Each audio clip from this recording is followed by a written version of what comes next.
Chaudhary group सीजीले गत वर्ष राज्यलाई 25.59 अर्ब रुपैयाँ कर तिरेको छ। देशको ठूलो करदाता रहेको चौधरी ग्रुपले गत वर्ष देशको कुल राजस्वको करिब 2.3% राजस्वमा योगदान दिएको छ। चौधरी ग्रुपका प्रबन्ध निर्देशक निर्माण चौधरीले अर्थमन्त्री रामेश्वर खनालसँग भेट गरेका छन्। भेटपछि बुधबार सामाजिक सञ्जाल मार्फत उनले ग्रुप अफ कम्पनीको एकमुष्ट कर सार्वजनिक गरी सम्मान गर्ने व्यवस्था नभए पनि अर्थमन्त्री खनालले सीजीको कर योगदानलाई विशेष रूपमा उल्लेख गरेको बताएका छन्। सोशल सेक्युरिटी, स्वास्थ्य, शिक्षा के दिन सुधार गर्न सक्छ। एउटै बिजनेस हाउसले मैले प्राप्त गरेको तथ्याङ्क चाहिँ 2.3% अफ टोटल रेभेन्यू कन्ट्रिब्युट गरिरहेको छ। that's remarkable।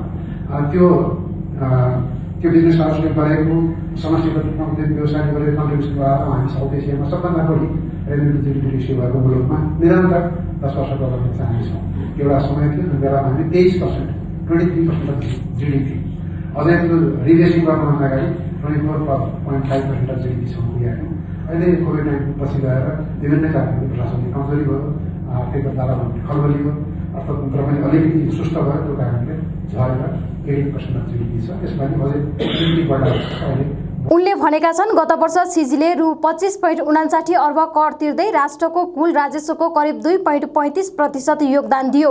चुनौतीका बीच देशको ढुकुटी मजबुत बनाउन पाउँदा गर्व लागेको चौधरीले बताएका छन्।